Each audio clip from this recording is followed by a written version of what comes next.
Hi welcome to Edubits learning. കഴിഞ്ഞ വീഡിയോയിൽ നമ്മൾ ഏറ്റവും റീസെൻ്റായി കേട്ടറ്റ് എക്സാമിന് ചോദിച്ചിട്ടുള്ള 10 ചോദ്യങ്ങളാണ് ഡിസ്കസ് ചെയ്തത്. തീർച്ചയായും ഉപകാരപ്പെട്ടു എന്ന് വിചാരിക്കുന്നു. നിങ്ങളോട് ആദ്യം തന്നെ പറയാനുള്ളത്, believe in your preparation, please trust your potential. നിങ്ങളുടെ പ്രിപ്പറേഷനിൽ വിശ്വാസം അർപ്പിക്കുക. കാരണം നിങ്ങൾക്ക് കിട്ടാവുന്ന സമയങ്ങളൊക്കെ നന്നായിട്ട് തയ്യാറെടുപ്പിന് വേണ്ടിയിട്ട് ഉപയോഗപ്പെടുത്തുക. മാത്രമല്ല, നിങ്ങൾക്കുള്ള കഴിവ്, പൊട്ടൻഷ്യൽ, അത് എത്രത്തോളം നിങ്ങൾ ഉപയോഗിക്കുന്നോ തീർച്ചയായും കേട്ടറ്റ് എക്സാമിന് നല്ലൊരു വിജയം തന്നെ നിങ്ങൾക്ക് ലഭിക്കും. നമുക്ക് ആദ്യത്തെ ചോദ്യത്തിലേക്ക് പോവാം. താഴെ പറയുന്നവയിൽ ജസ്റ്റാൾട്ട് സൈക്കോളജിയുമായി ബന്ധപ്പെട്ട മനഃശാസ്ത്ര വിചക്ഷകൻ ആര്?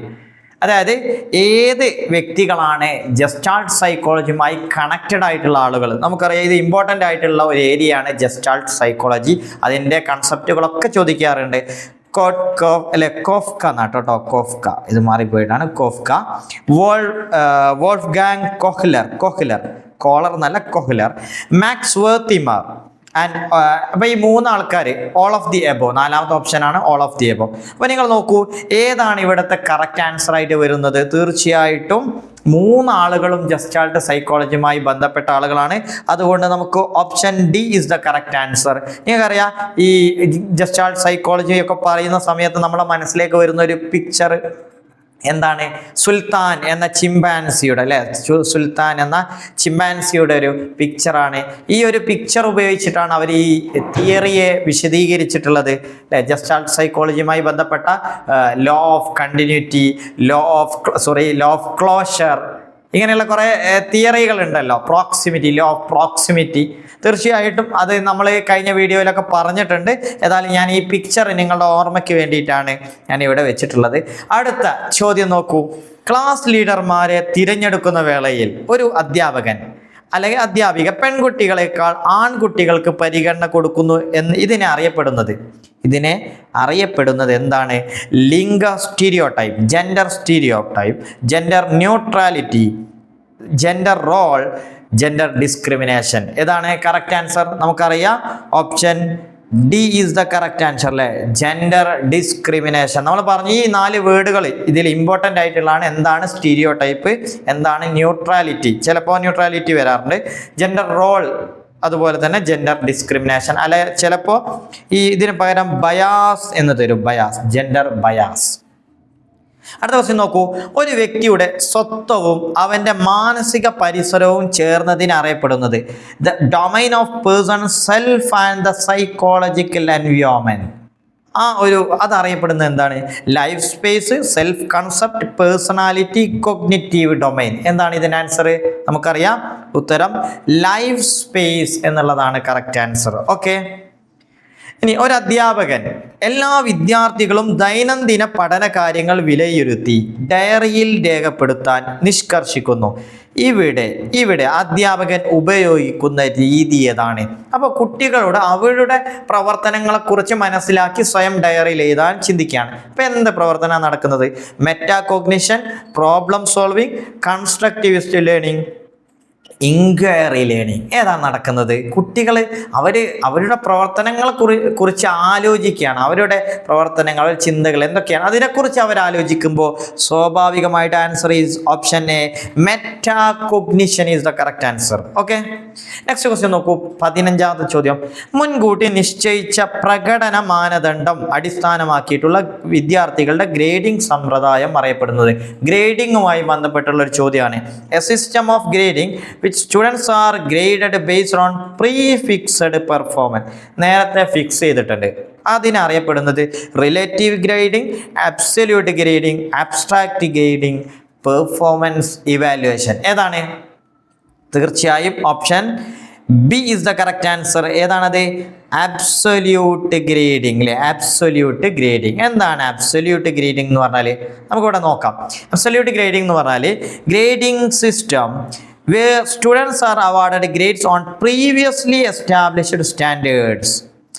ഓക്കെ, നമുക്കറിയാം, ഉദാഹരണത്തിന് നമുക്കറിയാം, ഒരു എക്സാമിന് 90-ന് മുകളിൽ, 100 മാർക്കുള്ള ഒരു എക്സാമിൽ 90-ന് മുകളിലുള്ള ആളുകൾ എബോ ഉള്ള ആളുകൾക്ക് നമ്മൾ എ ഗ്രേഡ് കൊടുക്കുന്നു, 80+ ഉള്ള കുട്ടികൾക്ക് നമ്മൾ ബി ഗ്രേഡ് കൊടുക്കുന്നു എന്ന് വിചാരിക്കും. ഇപ്പം ഓൾറെഡി നമുക്കറിയാം എക്സാമിന് ഇത്ര മാർക്ക് കിട്ടിയവർക്ക് ഈ ഗ്രേഡാണ്. ഇതാണ് അബ്സല്യൂട്ട് ഗ്രേഡിംഗ് എന്ന് പറഞ്ഞാൽ. അതേ സമയത്ത് റിലേറ്റീവ് ഗ്രേഡിംഗ് ഉണ്ട്, അതും നമ്മൾ മനസ്സിലാക്കി വെക്കണം. The system of assessment in which students grades are determined by comparing the against their peers of the class is called.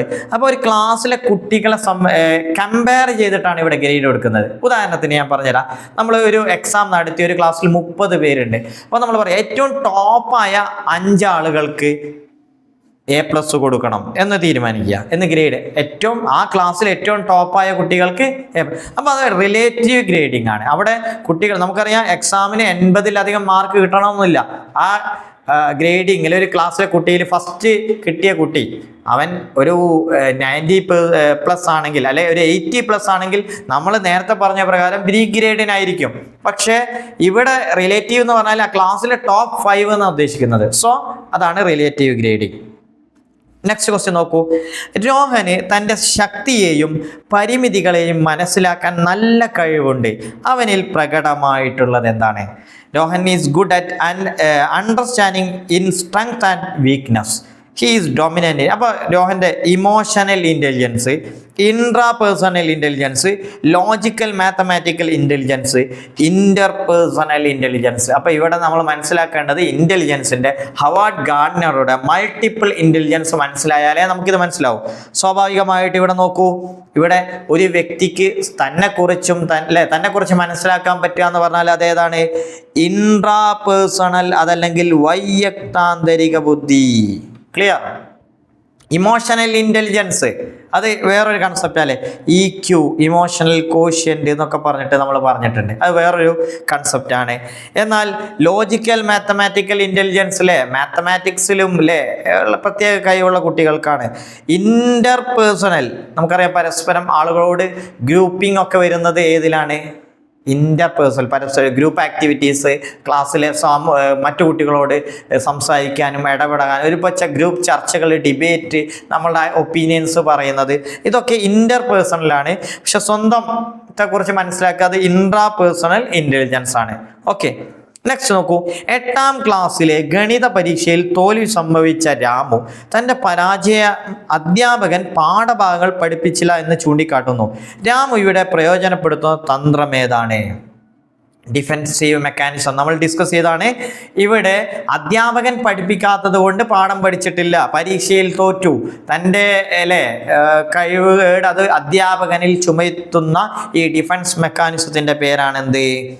Projection, അതല്ലെങ്കിൽ പ്രക്ഷേപണം. ഇതാണ് കറക്റ്റ് ആൻസർ. ഇവിടെ യുക്തീകരണം, റാഷണലൈസേഷൻ ഉണ്ട്, സബ്ലിമേഷൻ ഉണ്ട്, ഐഡന്റിഫിക്കേഷൻ, താതാത്മീകരണം, ഇങ്ങനെ കുറച്ച് ഡിഫൻസ് മെക്കാനിസം ഉണ്ട്. നമ്മൾ അതൊക്കെ ഒന്ന് പഠിച്ചെടുക്കണം. അടുത്ത ക്വസ്റ്റ്യൻ നോക്കൂ. വ്യത്യസ്ത തരം വിദ്യാർത്ഥികളുള്ള ഒരു ക്ലാസ് മുറിയിൽ എല്ലാവരുടെയും ആവശ്യങ്ങൾ സാക്ഷാത്കരിക്കാനായി അനുവർത്തിക്കാവുന്ന അനുയോജ്യമായ ബോധന രീതി, അതായത് ഒരു ഡൈവേഴ്സ് ആയിട്ടുള്ള ഹെറ്ററോജനസ് ക്ലാസ് റൂമാണ് കേട്ടോ. ഹെറ്ററോജനസ് ആയിട്ടുള്ള, ഹോമജനസ് അല്ല, അങ്ങനെയുള്ള ഒരു ക്ലാസ് റൂമിൽ ഒരു അധ്യാപകനെ എല്ലാവരുടെയും ആവശ്യങ്ങൾ സാക്ഷാത്കരിക്കാൻ റിയലൈസ് ചെയ്യണം. സ്വാഭാവികമായിട്ട് ഏത് ബോധന രീതിയാണ്? Differentiated instruction, programmed instruction, activity based instruction, teacher centred instruction. ഏതായിരിക്കും ഇവിടെ? ഇവിടെ നമുക്കറിയാം ഡിഫറൻഷിയേറ്റഡ് ഇൻസ്ട്രക്ഷൻ, വ്യതിരിക്ത ബോധനം, ഇതാണ് അവിടെ കൊടുക്കേണ്ടത്. നെക്സ്റ്റ് 19ാമത് ചോദ്യം.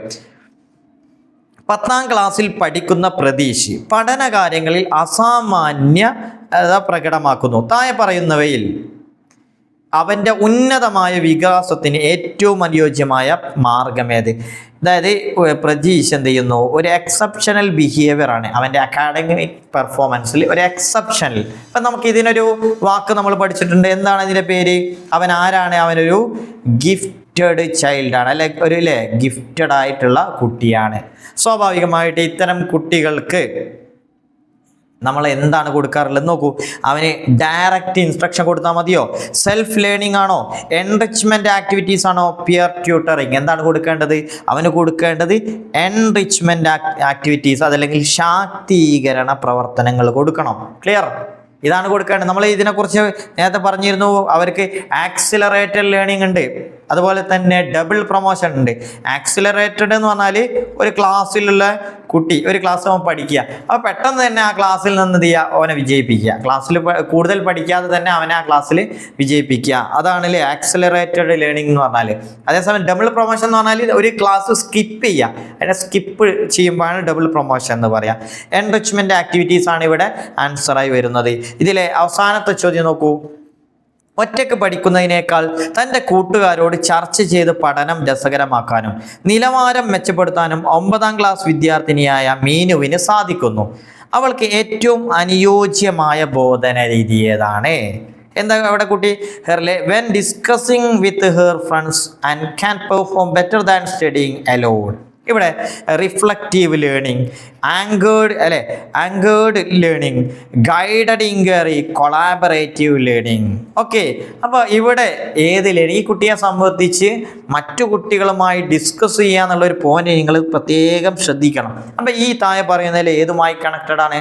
അത് കൊളാബറേറ്റീവ് ലേണിംഗ് അല്ലേ, കൊളാബറേറ്റീവ് ലേണിംഗ് എന്ന കൺസെപ്റ്റുമായി കണക്റ്റഡ് ആണ്. തീർച്ചയായും ഒരു 10 ചോദ്യങ്ങൾ നമ്മൾ ചെയ്തിട്ടുണ്ട്. നിങ്ങൾക്ക് എല്ലാവർക്കും എൻ്റെ കൂടെ അത് ചെയ്യാൻ പറ്റിയെന്ന് വിശ്വസിക്കുന്നു. Thank you.